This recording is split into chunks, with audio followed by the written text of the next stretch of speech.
the constitutional reform recommendations that you had, right? Some of which I really disagree with some of the things that you have in there, right? Okay, you could tell me what you disagree with. Otherwise, I think me disagreeing with you is beside the point. I am not interested in trying to convince you. I'm interested in getting your views reflected, right? yes, I understand. So, yeah. So that is not my concern if I disagree. You and I can argue that privately. You understand what I'm saying? That's what I want. That's what I want. But for the That's what I want because that's what this document is about. It's not about me, you know. It's about us, we the people. So whatever views people have, you let me know, and then we can see where we can make the adjustment if it needs to be adjusted, or we can get a proper explanation so we can accept what is already there. That's what it is about. It's not me saying this is what I want. This is I am putting forward something that the people want, that our eternal Father put out there within people. You understand? So I'm a Christian. I'm an Orthodox Christian, yes. Okay. But to make it clear, for 12 years from 1981, I was a Rastafarian and From advocating 1981 what? Rastafarian. So that's why it might seem as if I have Rastafarian tendencies. Because Rastafarian is really a Christian organization, you know, but they don't know it yet. How long were you Rastafarian? I say from 81 until about 1992 when I started visiting the Orthodox Church, and actually baptized 93. But I cut my locks, I think, about 95, 96. Thereabout. Let's just get into your name. What's your name for the purpose of this? I'm Haile Mikhail Kojo. That's my legal name. What was your birth name? Well, my birth name? I was given the name Richard Anthony Robinson. Now, those are European names by European people. I don't accept those names. Haile Mikhail is the name I received at baptism when I accepted the faith of our Lord Jesus Christ as preached by the Ethiopian Orthodox Tewahedo Church. And Kojo is the name of my great-great-great-grandfather, who was stolen from Africa and sold in Jamaica as a slave. And by accepting these names, I have been opposed by members of my family who are feeling that I should be removing away from that. This constitutional debate that has been going on, are you happy that we're having this conversation now? Do you think that we definitely need to move away from the British monarch? Happy, yes, that we are having the conversation, but sad the way the government is taking it. Because this document that I proposed has been sent to Parliament 6 months before the Prime Minister formed the Ministry of Legal and Constitutional Affairs. That was on July 26, 2021, that I sent the first draft, known then as the Proposed Constitution of Republic Jamaica. And further down, I changed the name to We the People Proposed Constitution of Republic Jamaica. On its third anniversary last year, July 26, 2024, I released the 16th revision. And I'm in the process of making a 17th revision for release on March 1 this year, 2025. The CRC, the Constitutional Reform Committee, has not done justice to this document, although I've been to 5 of their 6 town hall meetings prior to them making the report, and also had discussion with them on July 14, 2023 at Jamaica House about this document extensively. What I tell them is that we need to just throw the 1962 document and make a new one based on the recommendations of this document, which is based on the 1955 revised Constitution of Ethiopia, written by Emperor Haile Selassie I, the Holy Bible, and the United Nations Charter, plus information from other documents as well. I've been involved in this process from 1991 when Jamaica had a constitutional reform committee headed by Justice James Carr, retired Justice James Carr. And I told him the same thing, and I gave him a copy of the 1955 revised Constitution of Ethiopia, which he requested. And about 2 weeks after that, he resigned the post. And then they disbanded the committee.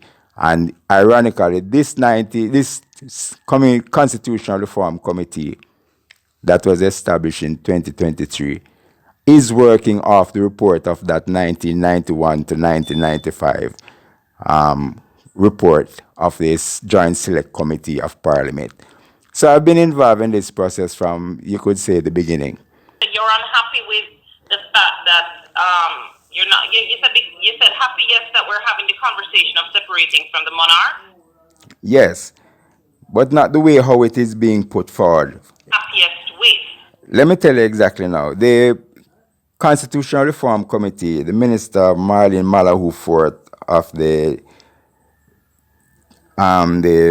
Ministry of Legal and Constitutional Affairs, has put forward a bill to Parliament on December 10 last year, 2024, which is upholding the Privy Council as our final appellate court.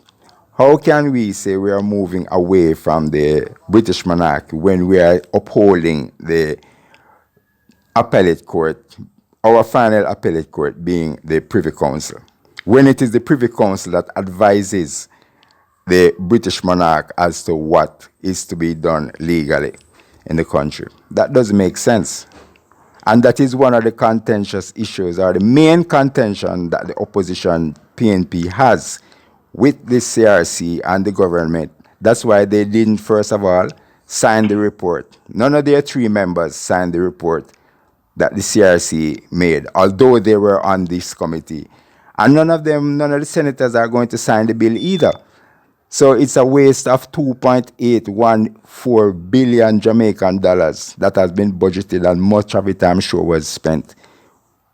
That is going to go down the drain of our money, because they're not going to sign the document, because the government is holding on to the Privy Council.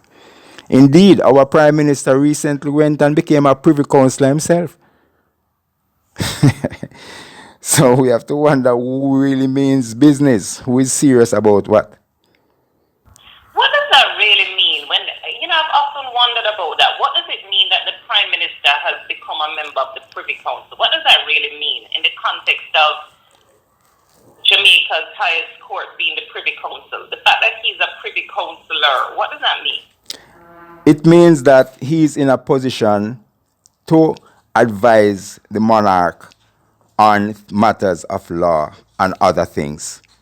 So I would want to think that the Prime Minister accepted this post so that he can advise the British monarch, King Charles III, to first of all apologize for the atrocities of slavery and the slave trade, and also to give us reparation, which is due and which is legal and just.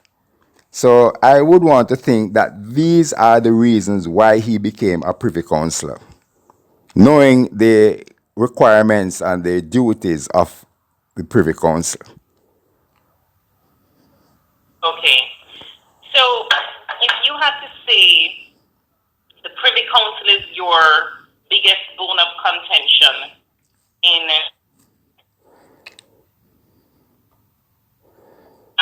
the bill that has been presented so far.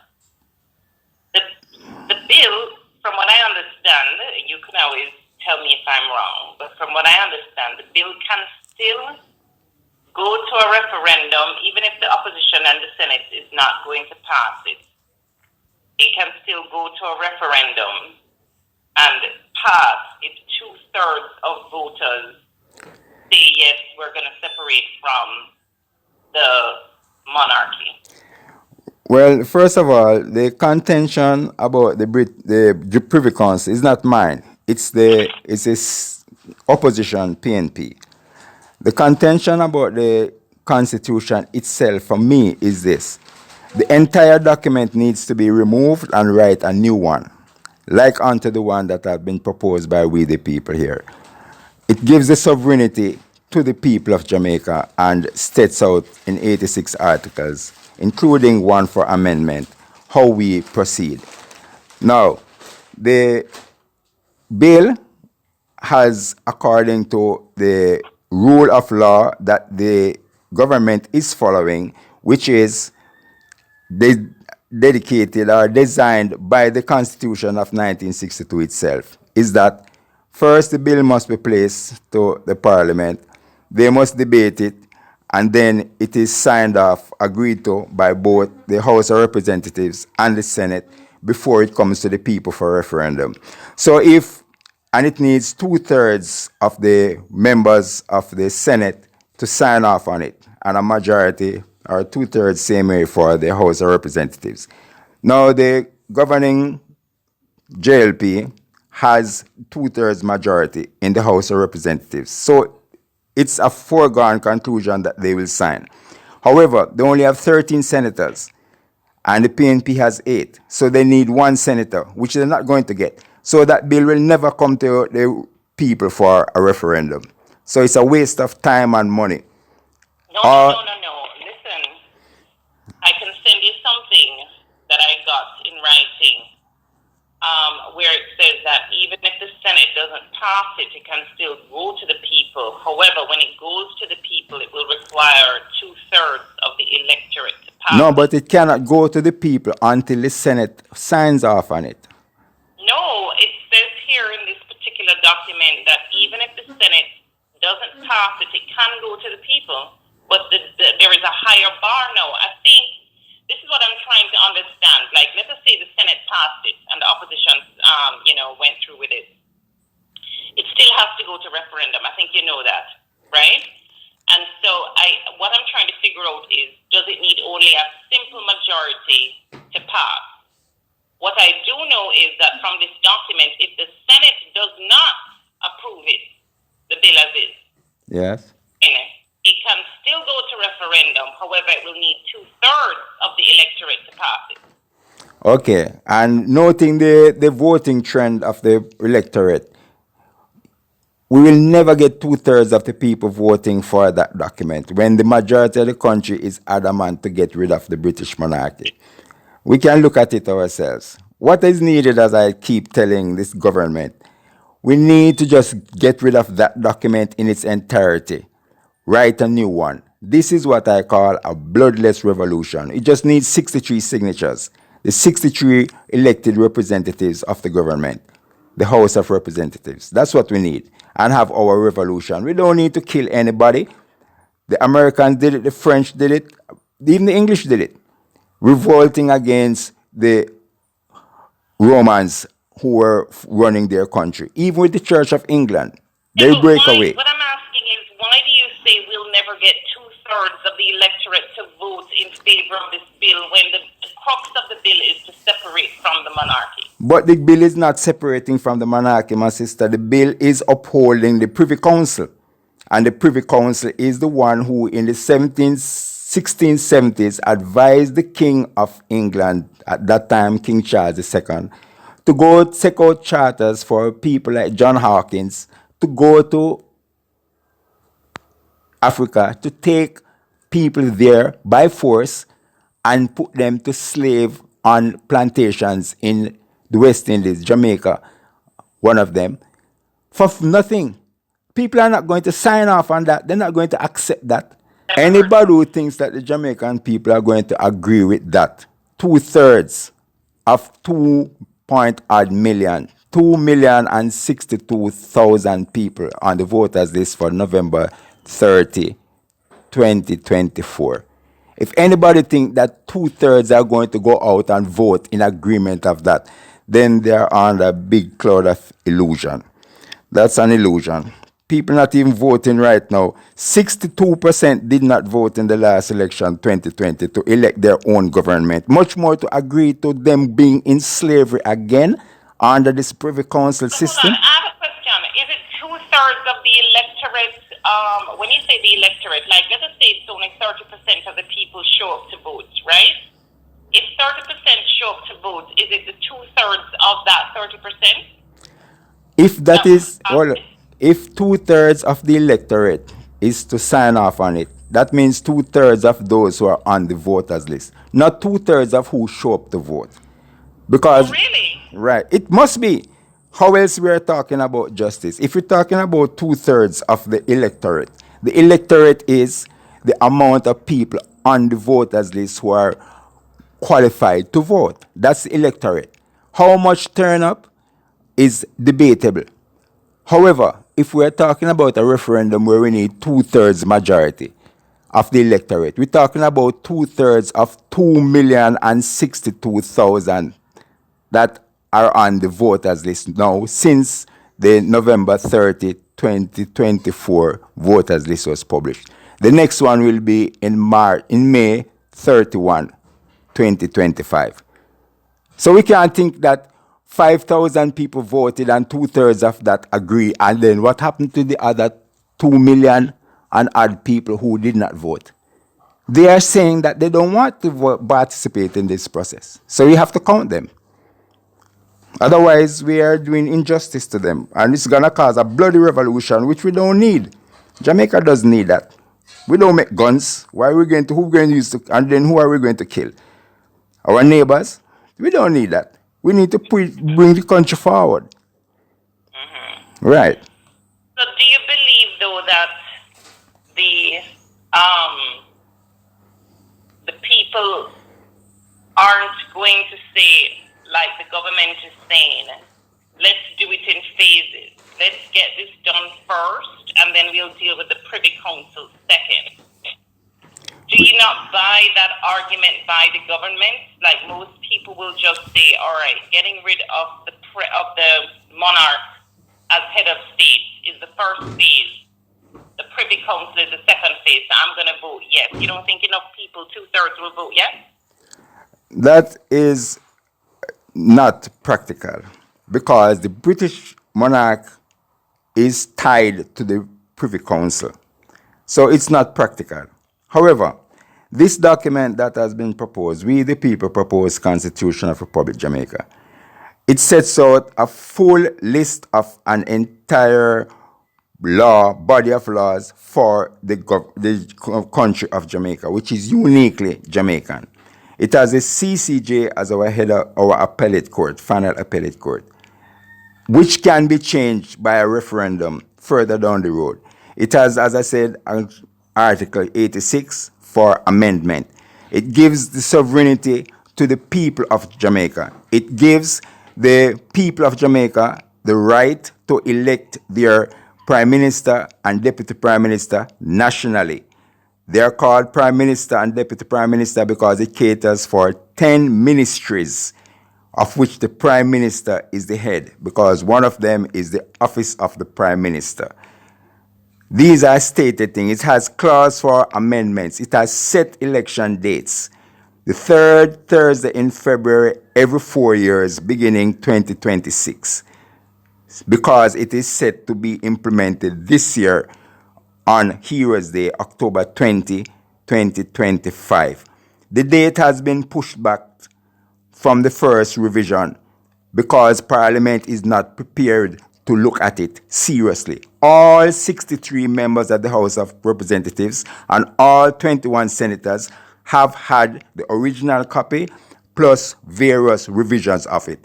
Also, the 15th revision rather, which was in October 2023, and the original, a copy each was presented to the National Library of Jamaica. So it is a historical document there for our people to see and know what is the Parliament is opposing. So what I'm saying to all the people in Jamaica, if these 63 don't want to sign it, vote 63 in who will sign it. Simple.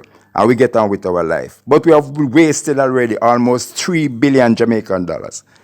So if the referendum is to be had, I've told the CRC at in meetings already. If a referendum is to be had, it must be between, or it ought to be between this document and some other document that has been proposed. That's it. That's the referendum we would like to see. And that's the discussion we'd like to have. This document and whatever else that is out there. Because the only other thing is out there that is what has been put to Parliament, the bill, which doesn't include anything that we have here in this document. Do you believe that the people of Jamaica are adamant about, the Privy Council being removed? Even though you're adamant, do you think the people of Jamaica are adamant? For the most part, the people of Jamaica couldn't care less. They just know that they don't want this thing. and they don't like how the country is running, so everybody runs for themselves. Most people just think about thief from thief, God laugh. For those who don't understand, it means that every man does what he wants, and then God is happy with it. But God is not happy. Our eternal Father is not happy with the way our country is running. That is why He put this inspiration in me and has been facilitating me doing it and giving me what needs the resources to make sure it happens, including people like even you doing this interview, okay, to publicize it a bit more. So the Jamaican people don't really want anything more than they want to have their own country run by themselves. That's what I'm sure the people want. They know the history of slavery and they see what it has done to us. Some people are in denial to the extent they don't want to even hear anything about slavery. All right. So just to speak just individually about your view. So if the bill goes up to vote as is, what's your vote? If the what? If the bill goes up to vote as is, what will be your vote? My vote is to continue advocating for the implementation of this document. And that is why I am prepared again to be on the ballot for the upcoming election. This will be the third time. Because I'm telling the people that since the government doesn't want to sign it and the members of parliament doesn't want to sign it, send me to parliament, I'll sign it. And send 62 more with me to parliament and we all sign it. And then we have something good. The fact is, both the opposition leader and the prime minister have been using this document and various aspects of it in their speeches and their pronouncements as to what they would like to see happen for the country without acknowledging it. So I've been presenting to them or rebutting them on various platforms to let them know that we know, and people have seen it, and people have said it, that this document is being plagiarized. One journalist said that. It is being plagiarized by the government and the opposition. All right? It's out there in public space. Thousands of people have this document and more are asking for it. And it's being debated widely. And I would advise the government to humble yourself and realize that this is a proper direction for our country. Let us look at the document. Just like how you said earlier, you have some issues with it. Take it to me. Let us sit and discuss it and find out where the differences are and how we can make it better. That is why we now have 17 revisions of the original. So it's 18 times it's been written.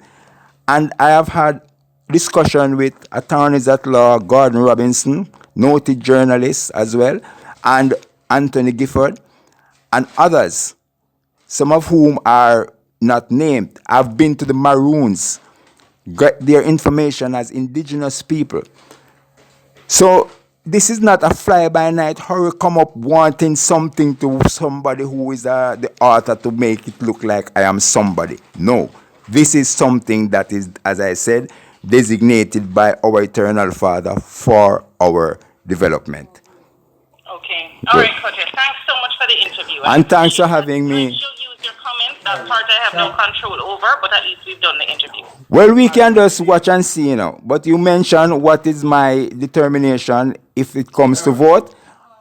My determination is this document. So even if Parliament passes it and then it goes as the constitution for the country, 2 years down they will have another problem, so they will want to make some adjustment, and then this document is still in play. So we just wait. It is our eternal Father doing the job at his leisure, not at my leisure.